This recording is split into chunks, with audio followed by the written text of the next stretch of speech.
Заместитель госсекретаря США Мари Ройс встретилась в Алма-Аты с членами семей узников концентрационных лагерей.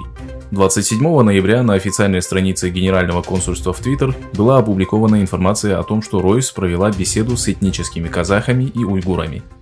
Заместитель главы Госдепартамента США поблагодарила бывших узников и членов их семей за отвагу, раскрытие истинной сущности политики Коммунистической партии и содействие в оказании давления на официальный Пекин. Преподаватель турецкого университета имени Хаджи Байрама Вели профессор Абдурашид Джалил Карлук процитировал данную информацию и призвал турецкие власти помочь установить связь с его родными.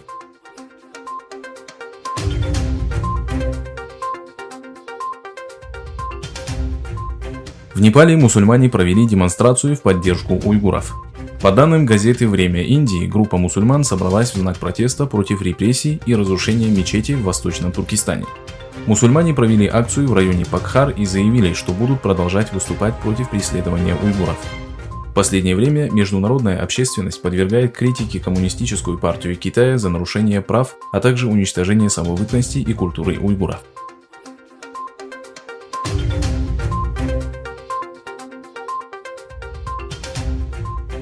Согласно документу, опубликованному информационным агентством Reuters, администрация Дональда Трампа готовится ограничить инвестиции в США и включить в черный список компании, связанные с китайскими военными.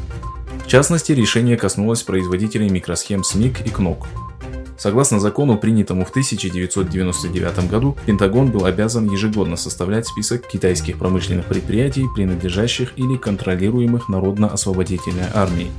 Но Министерство обороны по неизвестным причинам не выполняло данный приказ. Несколько дней назад было решено внести в черный список корпорации Hikvision, China Telecom и China Mobile. Белый дом запретил американским инвесторам покупать ценные бумаги данных компаний, начиная с ноября следующего года.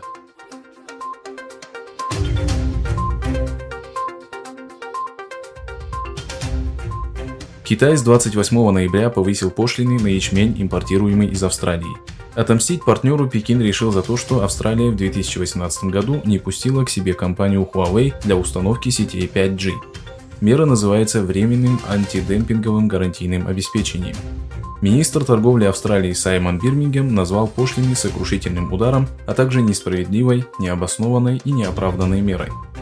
Он сообщил, что страна собирается обратиться по данному вопросу во Всемирную торговую организацию. Кроме вопросов сетей пятого поколения, отношения между двумя странами обострились после того, как австралийские власти потребовали провести международное расследование возникновения COVID-19. На этой неделе Министерство торговли Китая объявило о введении пошлин на австралийское вино с налоговой ставкой до 212%. Кроме вина и зерновых, Пекин повысил налоги на австралийскую говядину.